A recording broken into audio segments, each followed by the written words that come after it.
திருவள்ளூர் மாவட்டம் கவரப்பேட்டை அருகே Eicher lorry தலைக்குப்புற கவிழ்ந்ததும் விபத்திற்குள்ளான lorry மீது சாலையில் வந்த கார் மோதி விபத்திற்குள்ளானதும் பெரும் பரபரப்பை ஏற்படுத்தியுள்ளது. இதுகுறித்த கூடுதல் தகவல்களுடன் இணைகிறார் எமது செய்தியாளர் மோகன். வணக்கம் மோகன், விவரங்களை வழங்கலாம். வணக்கம் சர்மிளா. ஆந்திர மாநிலத்திலிருந்து சென்னை கொல்கத்தா தேசிய நெடுஞ்சாலை வழியாக சென்னை நோக்கி சென்ற ஈச்சர் லாரி ஓட்டுநரின் கட்டுப்பாட்டை இழந்து நிலை தடுமாறி, அதாவது மறு திசையில் லாரி தலைக்குப்புறாக கவிழ்ந்து உள்ளது.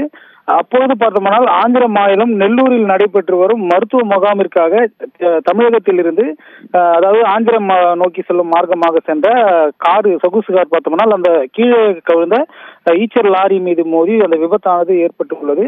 இதில் பார்த்தோம்னால் அந்த ஈச்சர் லாரியில் இருந்த அந்த ஓட்டுநருக்கு பலத்த காயமடைந்து அவர் பொன்னேரி அரசு மருத்துவமனையில் சிகிச்சைக்காக படுகாயங்களுடன் அனுமதிக்கப்பட்டுள்ளார். அதே போன்று ஈச்சர் லாரி மீது மோதிய அந்த கார், அதாவது மருத்துவ சென்ற அந்த சொகுசு கார் பார்த்தோம்னால் முன்பக்கம் முழுவதுமாக சிதிலமடைந்து காணப்படுகிறது. இந்நிலையில் காரில் இருந்தவர்களுக்கு சிறிய சிராய்ப்பு காயங்களாக உள்ள நிலையில் அவர்கள் அதிர்ஷ்டவசமாக உயிர் தப்பியுள்ளனர்.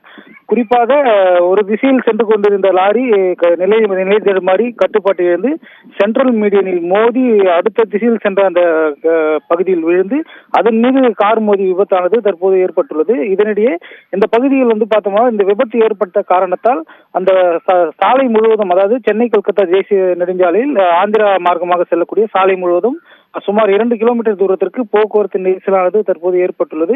இதனை சீரமைக்கும் பணியில் பார்த்தோம்னால் கவரப்பேட்டை காவல்துறையினர் ஈடுபட்டு வருகின்றனர். குறிப்பாக சாலை ஓரங்களில் வாகனங்களை அங்கங்கே நிறுத்தி வைக்கப்பட்டுள்ளதால் இது போன்ற விபத்துகள் அவ்வப்போது நடைபெற்று வருவதாக குற்றச்சாட்டானது எழுந்துள்ளது.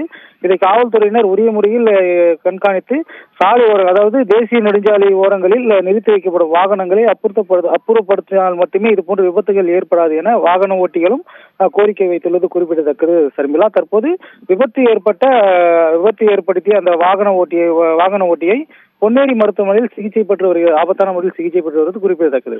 சரிங்களா?